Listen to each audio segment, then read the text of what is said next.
এটা শত শত বছর আগের কথা, যখন আব্বাসীয় খেলাফতের স্বর্ণযুগ চলছিল। সেই সময় বাগদাদের দুই কাজী বিচারক তাদের ফয়সালার কারণে বিখ্যাত ছিলেন। তাদের গল্প মানুষের মুখে মুখে ফিরত। কিন্তু এই দুই কাজীর মধ্যে আকাশ পাতাল তফাৎ ছিল। প্রথম কাজী, তিনি তার বুদ্ধি, জ্ঞান ও ন্যায়পরায়ণতার জন্য বিখ্যাত ছিলেন। লোকে বলতো তিনি পর্দার আড়াল থেকেও সত্য দেখতে পেতেন এবং কারো চাপ বা ভয়কে গ্রাহ্য করতেন না। দ্বিতীয় কাজী, তিনি জুলুম ও অন্যায়ের জন্য কুখ্যাত ছিলেন। তিনি ক্ষমতাশালীদের সঙ্গ দিতেন এবং দুর্বলদের নিষ্পেষিত করতেন। একদিন খলিফা দরবার বসিয়েছিলেন। তার চেহারায় চিন্তার ছাপ স্পষ্ট ছিল। এক উজির সাহস করে জিজ্ঞেস করলেন, হে মুসলিমদের খলিফা, কি হয়েছে? আজ আপনাকে কিছুটা চিন্তিত মনে হচ্ছে। খলিফা উত্তর দিলেন, বিষয়টি হল, বাগদাদে ন্যায় বিচার প্রতিষ্ঠার জন্য দুজন কাজীকে নিয়োগ করা হয়েছে। উভয়েরই দায়িত্ব হল ন্যায়ের দাবি পূরণ করা, মজলুমদের তাদের হক ফিরিয়ে দেওয়া এবং জালিমদের হাতকে রুদ্ধ করা। কিন্তু অদ্ভুত বিষয় হল যে জনগণ একজন কাজীর প্রশংসায় পঞ্চমুখ আর অন্যজনের উপর অভিশাপ ও নিন্দা বর্ষণ করে। আমি জানতে চাই, এই পার্থক্যের আসল কারণ কি? কোন গুণাবলী একজন কাজীকে ন্যায় ও ইনসাফের প্রতীক বানায়, আর কোন ত্রুটিগুলো জুলুম ও অস্থিরতা সৃষ্টি করে? এই ভেবে খলিফা তার উজিরের সাথে পরামর্শ করলেন এবং দুজনেই এই সিদ্ধান্তে উপনীত হলেন যে সত্য জানার সেরা উপায় হল খলিফা নিজে ছদ্মবেশ ধারণ করে সেই কাজীদের সাথে দেখা করবেন। একদিন খলিফা আরব ব্যবসায়ীর পোশাক পরলেন। তিনি ঘোড়ায় চড়ে সেই জনপদের দিকে রওনা হলেন যেখানে সেই কাজী থাকতেন যার সম্পর্কে লোকেরা অপছন্দ প্রকাশ করত। সকালে খলিফা সেই কাজীর প্রাসাদে পৌঁছলেন। যেহেতু তিনি আরব ব্যবসায়ীর ছদ্মবেশে ছিলেন, তাই কেউ তাকে চিনতে পারল না। কিছুক্ষণ পর সূর্য উঠল এবং বিভিন্ন মোকদ্দমার জন্য লোক আসতে শুরু করল। শীঘ্রই প্রাসাদ লোকে ভরে গেল।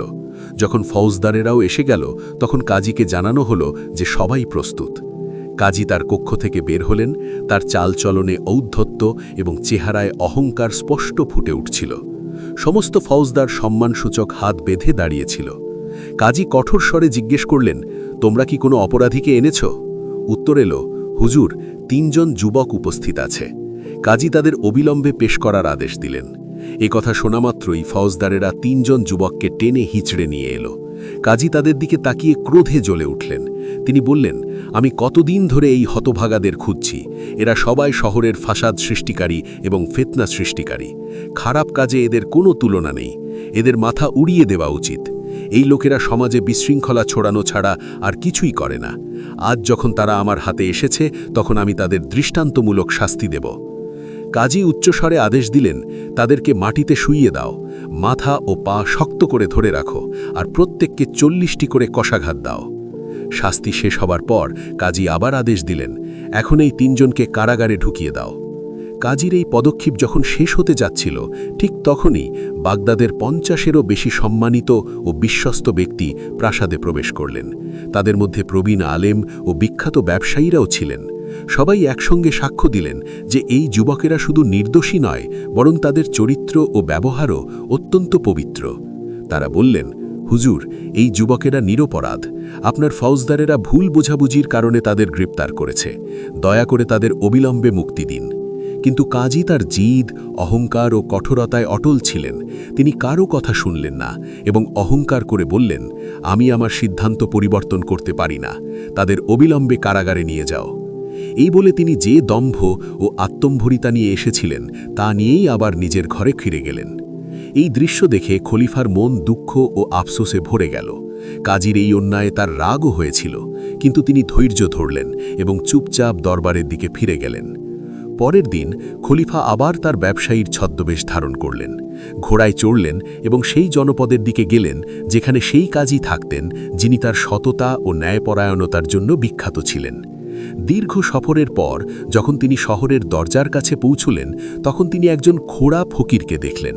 তার পুরনো ও ছেঁড়া পোশাকে দারিদ্র্য ও বঞ্চনা স্পষ্ট ফুটে উঠছিল।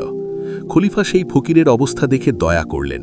তিনি সঙ্গে সঙ্গে ঘোড়া থেকে নামলেন, কিছু মুদ্রা বের করে তার হাতে রাখলেন। ফকির বিনয়ের সাথে ধন্যবাদ জানালো এবং খলিফার জন্য দোয়া করতে লাগল। খলিফা যখন আবার ঘোড়ায় উঠতে গেলেন, তখন ফকির হঠাৎ তার চাদর শক্ত করে ধরে বলল, দয়ালু ব্যক্তি, আপনি আমার উপর একটা অনুগ্রহ করেছেন, দয়া করে সেটা পুরানো করে দিন। খলিফা অবাক হয়ে জিজ্ঞেস করলেন, তোমার কি আরও টাকা চাই? ফকির মুচকি হেসে উত্তর দিল, না হুজুর, আপনি যদি আমাকে ঘোড়ায় বসিয়ে শহরের বাজার পর্যন্ত পৌঁছে দেন তাহলে সেটাই আমার জন্য অনেক বড় মেহেরবানি হবে। খলিফা কিছুক্ষণ তার দিকে তাকিয়ে রইলেন, তারপর দয়া করে বললেন, আচ্ছা এসো, বসে পড়ো। এইভাবে ফকির খলিফার সাথে ঘোড়ায় চেপে বসল এবং দুজনে ধীরে ধীরে হেঁটে বাজারে পৌঁছল, যেখানে লোকেদের বিশাল ভিড় ছিল। যখন তারা বাজারের মাঝখানে পৌঁছলেন, খলিফা নম্রভাবে বললেন, আমরা বাজারে পৌঁছে গেছি, এখন তুমি নেমে যাও যাতে আমি আমার সফর চালিয়ে যেতে পারি।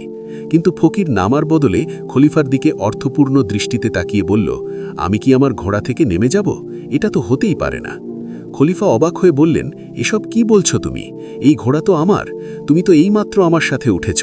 এভাবেই কি নেকির প্রতিদান দেওয়া হয়? এক্ষুনি নিচে নেমে যাও।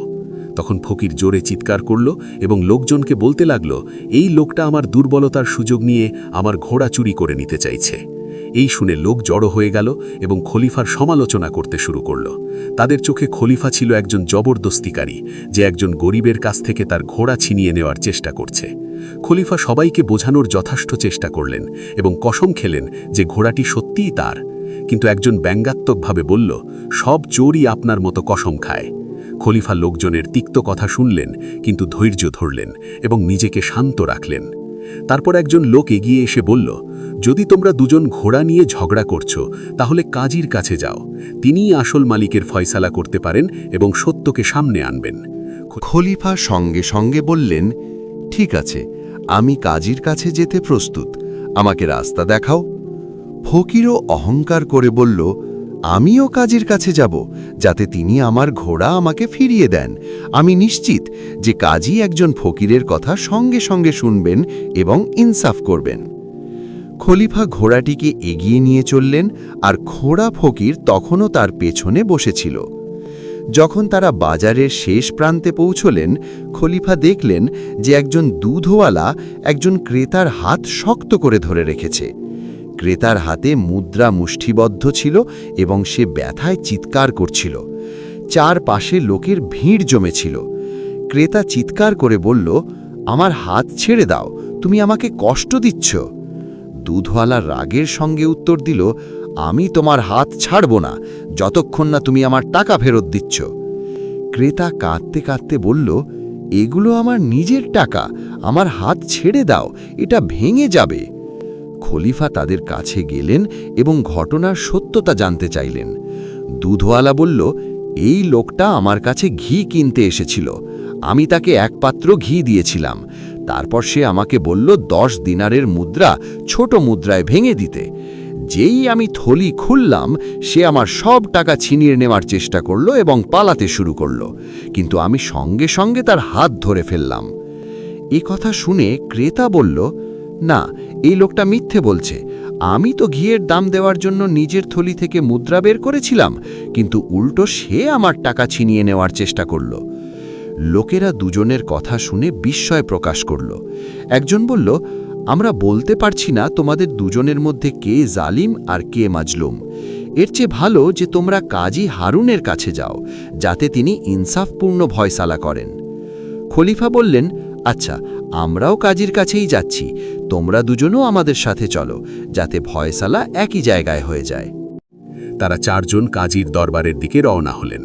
যখন তারা কাজীর দরজায় পৌঁছলেন, তখন দেখলেন সেখানে আগেই অনেকে তাদের মোকদ্দমার ফয়সালার অপেক্ষায় দাঁড়িয়ে আছে। খলিফা একজন কৃষক ও একজন আলেমকে দেখলেন, যারা একজন দাসীর সাথে দাঁড়িয়েছিলেন। দুজনেই দাবি করছিলেন যে দাসীটি তাদের, এবং প্রত্যেকেই বলছিল যে সে তাকে নিজের মেহনতের টাকায় কিনেছে। এই দৃশ্য দেখে খলিফা ভাবলেন, এই 3টি মোকদ্দমাই খুব জটিল, প্রতিটি একে অপরের চেয়ে বেশি জট পাকানো মনে হচ্ছে। দেখা যাক কাজী এই মামলাগুলোতে কিভাবে ইনসাফ করেন। তিনি কি সত্যিই সেই জ্ঞানী ও ন্যায়পরায়ণ ব্যক্তি, যার জ্ঞান ও বুদ্ধির খ্যাতি পুরো বাগদাদে ছড়িয়ে আছে? কিছুক্ষণের মধ্যেই একজন খাদেম এলো। সে আসন পাতল এবং তার উপর রেহল রেখে কোরআন মজিদ রাখল। কিছুক্ষণ পর সেই বৃদ্ধ কাজী, যিনি তার সততা ও ইবাদতের জন্য বিখ্যাত ছিলেন, তার ঘরের দরজা থেকে বাইরে এলেন। তিনি আসনের পাশে দাঁড়িয়ে কয়েক রাকাত নফল নামাজ আদায় করলেন। এর মধ্যে লোক আসতে শুরু করল এবং দেখতে দেখতে কাজীর দরজায় বেশ ভিড় জমে গেল। কাজী তার ইবাদত ও তেলাওয়াত শেষ করে জনগণের দিকে ফিরে সালাম করলেন। এই মুহূর্তে দরবারি এগিয়ে এলেন এবং উচ্চস্বরে ঘোষণা করলেন, যার কাছে কোনো অভিযোগ বা মোকদ্দমা আছে তিনি কাজীর দরবারে পেশ হন। প্রথমে আলেম ও কৃষক তাদের দাসীকে নিয়ে ভেতরে প্রবেশ করলেন। তাদের পর দুধওয়ালা ক্রেতার হাত ধরে আদালতে এলো। আর সব শেষে খলিফা, যিনি তখনও ব্যবসায়ীর ছদ্মবেশে ছিলেন, খোড়া ফকিরের সাথে ভেতরে প্রবেশ করলেন। কাজী দুধওয়ালাকে দেখে অবাক হয়ে বললেন, ওহে সাহেব, তুমি এই লোকটির হাত ধরে রেখেছ কেন? দুধওয়ালা বিনয়ের সাথে তার ঘটনা বর্ণনা করল। ক্রেতা কথা বলার চেষ্টা করলে কাজী নম্রতা কিন্তু কঠোরতার সাথে বললেন, যখন তোমাকে প্রশ্ন করা হবে তখনই বলবে। দুধওয়ালা তার কথা শেষ করলে কাজী জিজ্ঞেস করলেন, তোমার দাবির সপক্ষে কোনো সাক্ষী আছে কি? দুধওয়ালা উত্তর দিল, আমি যে তার হাত ধরেছি এটাই কি যথেষ্ট নয়? এরপর সাক্ষীর আর কি প্রয়োজন? তারপর কাজী ক্রেতার দিকে তাকিয়ে বললেন, এবার তুমি বলো, তোমার সপক্ষে কোনো সাক্ষী আছে কি? ক্রেতা বলল, আমার টাকা আমার নিজের মাটিতে রয়েছে, এরপরেও কি সাক্ষীর প্রয়োজন আছে? কাজী সাহেব, ইনসাফ কোথায় গেল? কাজী গাম্ভীর্যের সাথে উত্তর দিলেন, তোমরা দুজন তোমাদের নিজ নিজ টাকা আমার কাছে রেখে দাও, কাল এসে ফয়সালা শুনে যেও। এইভাবে দুজন তাদের মুদ্রা কাজীর ডেস্কে রাখল এবং সেখান থেকে চলে গেল। এরপর কাজী আলেম, কৃষক ও দাসীর দিকে দৃষ্টি ফিরিয়ে বললেন, এবার তোমরা বর্ণনা করো, তোমাদের মামলা কি? আলেম বিনয়ী সুরে বললেন, জনাব, এই দাসীটিকে আমি প্রায় 1 বছর আগে নিজের পরিশ্রমের উপার্জনে কিনেছিলাম, যাতে ঘরের কাজে সাহায্য করতে পারে। কিন্তু আজ এই কৃষক এসে দাবি করছে যে এই দাসীটি তার এবং গতকালই তার বাড়ি থেকে পালিয়ে এসেছে। কাজী জিজ্ঞেস করলেন, তোমার কাছে কি কোনো লিখিত প্রমাণ বা কেনার সনদ আছে যা প্রমাণ করে যে তুমি এই দাসীকে গোলামের বাজার থেকে কিনেছিলে? আলেম উত্তর দিলেন, না, আমি তাকে বাজার থেকে নয়, বরং এক পথচারীর কাছ থেকে কিনেছিলাম, আর সে আমাকে কোনো দলিল দেয়নি। কাজী আবার প্রশ্ন করলেন, এমন কোনো ব্যক্তি কি আছে যে এই কথার সাক্ষ্য দিতে পারে যে এই দাসী তোমার? আলেম বললেন, জি হ্যাঁ, আমার স্ত্রী তার সাক্ষ্য দিতে পারে। কাজী নম্রভাবে কিন্তু নীতিগত ভঙ্গিতে উত্তর দিলেন, তোমার স্ত্রীর সাক্ষ্য নির্ভরযোগ্য নয়, কারণ সে তোমার পক্ষেই সাক্ষ্য দেবে। আদালতে ন্যায়ের জন্য নিরপেক্ষ সাক্ষ্য জরুরি। এরপর কাজী কৃষকের দিকে ফিরলেন এবং নম্রভাবে জিজ্ঞেস করলেন, তোমার কাছে কি এমন কোনো দলিল আছে যা প্রমাণ করে যে এই দাসী তোমার সম্পত্তি? কৃষক উত্তর দিল, না, আমিও তাকে এক পথচারীর কাছ থেকে কিনেছিলাম এবং সে আমাকে কোনো লিখিত প্রমাণ দেয়নি। কাজী আবার জিজ্ঞেস করলেন, এমন কোনো সাক্ষী কি আছে যে প্রমাণ করতে পারে যে এই দাসী সত্যিই তোমার? কৃষক বলল, আপনি এই দাসীকেই জিজ্ঞেস করুন, সে নিজেই বলে দেবে যে আমি সত্য বলছি। কাজী গাম্ভীর্যের সাথে উত্তর দিলেন, দাসীর সাক্ষ্য নির্ভরযোগ্য হতে পারে না, কারণ সে স্বাধীন নয়, আর যদি তার সাক্ষ্যকে মেনেও নেওয়া হয় তবুও আইন অনুযায়ী দুজন সাক্ষীর প্রয়োজন হয়, একজনের দ্বারা ফয়সালা দেওয়া যায় না। যখন না আলেম আর না কৃষক কেউই কোনো সাক্ষী পেশ করতে পারলেন না, তখন কাজী দুজনকেই বললেন, তোমরা দুজন দাসীটিকে এখানেই ছেড়ে যাও এবং কাল আবার এসো, যাতে আমি চিন্তা ভাবনার পর ফয়সালা করতে পারি যে তার আসল মালিকানা কার এবং কে মিথ্যা দাবি করেছে। আলেম ও কৃষক দাসীকে সেখানেই ছেড়ে আদালত থেকে চলে গেলেন। এবার কাজী খলিফা, যিনি তখনও ব্যবসায়ীর ছদ্মবেশে ছিলেন, এবং খোড়া ভিক্ষুকের দিকে তাকিয়ে বললেন, আচ্ছা, এবার তোমরা দুজন বলো, তোমাদের মামলা কি? খলিফা বিনয়ী সুরে তার কাহিনী শোনালেন যে কিভাবে রাস্তায় তার এক গরিব ভিক্ষুকের সাথে দেখা হয়েছিল। তার প্রতি দয়া করে তিনি কিছু মুদ্রা দিলেন এবং তারপর তার অনুরোধে তাকে নিজের ঘোড়ায় বসালেন। কিন্তু যখন তারা শহরের বাজারে পৌঁছলেন তখন ভিক্ষুক ঘোড়ার উপর দখল নিল এবং দাবি করল যে এটি তার ঘোড়া। খলিফা তার কথা শেষ করলে কাজী ভিক্ষুকের দিকে মনোযোগ দিয়ে বললেন, এবার তুমি বলো, তোমার কি বলার আছে? ভিক্ষুক খলিফার সব কথাকে মিথ্যা বলে দাবি করল। সে বলল, এই লোকটি ক্ষমতা ও অর্থের অহংকারে আমার কাছ থেকে আমার ঘোড়া ছিনিয়ে নিতে চাইছে। এই পুরো ঘটনাটাই মিথ্যার উপর ভিত্তি করে তৈরি। আসল ঘোড়া আমার। দুজনের কথা শুনে কাজী বললেন, ঠিক আছে, ঘোড়া আমার হাতে তুলে দাও এবং কাল এসো, যাতে আমি এই সমস্যার ফয়সালা করতে পারি এবং জানা যায় ঘোড়ার আসল মালিক কে। পরের দিন সবাই কাজীর দরবারে উপস্থিত হল। প্রথমে কাজী দুধওয়ালাকে বললেন, তোমার টাকা নিয়ে ফিরে যাও। তারপর তিনি ক্রেতার দিকে ইশারা করে সিপাহীদের বললেন, এই প্রতারককে 30 ঘা কষাঘাত করো এবং যদি সে আবার এমন কাজ করে তবে তাকে কারাগারে ঢুকিয়ে দিও। এরপর কাজী আলেমের দিকে তাকিয়ে বললেন, তুমি তোমার দাসী নিয়ে বাড়ি ফিরে যাও। আর কৃষকের দিকে ইশারা করে বললেন, এই মিথ্যাবাদীকে 50 ঘা কষাঘাত করো, যাতে ভবিষ্যতে কেউ ভিত্তিহীন দাবি করার সাহস না করে। যদি সে আবার এমন কাজ করে তবে তাকেও কারাগারে ঢুকিয়ে দিও। সিপাহীরা ক্রেতা ও কৃষক দুজনকেই বাইরে নিয়ে গিয়ে শাস্তি দিল। তারপর কাজী খলিফা, যিনি তখনও ব্যবসায়ীর ছদ্মবেশে ছিলেন, এবং ভিক্ষুকের দিকে তাকিয়ে বললেন, তোমরা কি তোমাদের ঘোড়াকে 20টি ঘোড়ার মধ্যে চিনতে পারবে? খলিফা শান্তভাবে বললেন, জি হ্যাঁ, আমি আমার ঘোড়াকে অবশ্যই চিনতে পারব। ভিক্ষুকও আত্মবিশ্বাসের সাথে বলল, আমিও আমার ঘোড়াকে 1000 ঘোড়ার মধ্যে চিনতে পারি। কাজী নিজের আসন থেকে উঠে বললেন, আমার সাথে এসো। তিনি দুজনকেই নিয়ে সেই আস্তাবলের দরজায় পৌঁছালেন, যেখানে 22টিরও বেশি ঘোড়া বাঁধা ছিল। কাজী ভিক্ষুককে বললেন, তুমি এখানেই দাঁড়াও, যখন ডাকব তখন ভেতরে আসবে। তারপর তিনি খলিফাকে ভেতরে পাঠিয়ে বললেন, যাও, তোমার ঘোড়াকে চেনো। খলিফা আস্তাবলে প্রবেশ করলেন, চারদিকে দৃষ্টি ঘোরালেন, তারপর সরাসরি একটি ঘোড়ার কাছে গেলেন এবং বললেন, এই যে আমার ঘোড়া কাজী সাহেব। কাজী মাথা নাড়লেন এবং বললেন, খুব ভালো, এবার বাইরে অপেক্ষা করো। তারপর তিনি ভিক্ষুককে ডাকলেন এবং বললেন, এবার তুমি ভেতরে যাও এবং তোমার ঘোড়াকে চেনো। ভিক্ষুকও ভেতরে গেল এবং সেও সেই একই ঘোড়ার কাছে গিয়ে বলল, এই যে আমার ঘোড়া কাজী সাহেব, আমি বলেছিলাম না আমি তাকে 1000 ঘোড়ার মধ্যেও চিনতে পারি। কাজী হেসে উঠলেন এবং বললেন, হে ব্যবসায়ী, তুমি তোমার ঘোড়া নিয়ে যাও, এটা তোমারই। তারপর সিপাহীদের বললেন, এই মিথ্যাবাদীকে 40 ঘা কষাঘাত করো, এবং যদি ভবিষ্যতে এমন দাবি করে তবে তাকে কারাগারে ঢুকিয়ে দিও। সিপাহীরা হুকুম পালন করল। খলিফা অবাক হয়ে কাজীকে জিজ্ঞেস করলেন, ও কাজী, আপনি কিভাবে চিনলেন যে ঘোড়াটা আমার? কাজী মুচকি হেসে বললেন, এটা অভিজ্ঞতা আর পর্যবেক্ষণের ব্যাপার। খলিফা আরও জানতে চাইলেন, কিভাবে কাজী সাহেব? কাজী উত্তর দিলেন, যখন তুমি আস্তাবলে প্রবেশ করলে ঘোড়াটি তোমাকে দেখেই আনন্দের সাথে ডাকল এবং তার ঘাড় তোমার দিকে ঝুঁকিয়ে দিল। কিন্তু যখন ভিক্ষুক তার কাছে গেল তখন ঘোড়াটি জোরে ফসফস করতে লাগল, অর্থাৎ তার প্রতি ঘৃণা প্রকাশ করল। এটাই আমার ফায়সালার জন্য যথেষ্ট ছিল যে ঘোড়ার আসল মালিক তুমি। খলিফা আবার জিজ্ঞেস করলেন, আর আপনি কিভাবে জানলেন যে টাকাগুলোর আসল মালিক দুধওয়ালা, ক্রেতা নয়? কাজী মুচকি হেসে উত্তর দিলেন, আমি রাতে সেই মুদ্রাগুলো এক গ্লাস জলে ডুবিয়ে রেখেছিলাম। সকালে দেখলাম যে জলের উপরিভাগে দুধের হালকা একটি স্তর জমেছে। যেহেতু দুধওয়ালার কাজ দুধ নিয়ে, তাই তার হাতের কারণে মুদ্রাগুলোর উপর দুধের চিহ্ন ছিল। এতে প্রমাণিত হল যে তিনিই আসল মালিক। খলিফার বিস্ময় আরও বেড়ে গেল।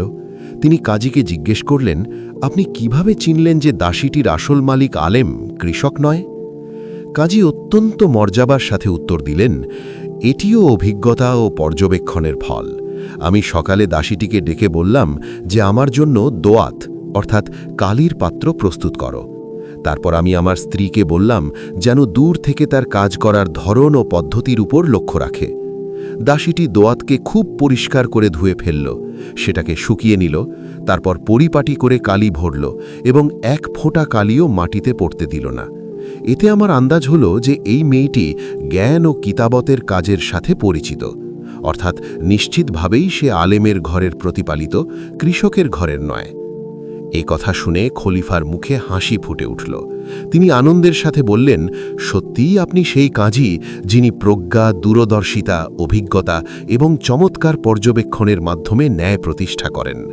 আপনার মতো লোকেরাই রাজ্যের গর্ব। কাজী বিনয়ের সাথে উত্তর দিলেন, হে খলিফা, এতে আমার কি কামাল? এ সবই আল্লাহর তৌফিক, তার সাহায্যেই আমি সত্যকে চিনতে পারি।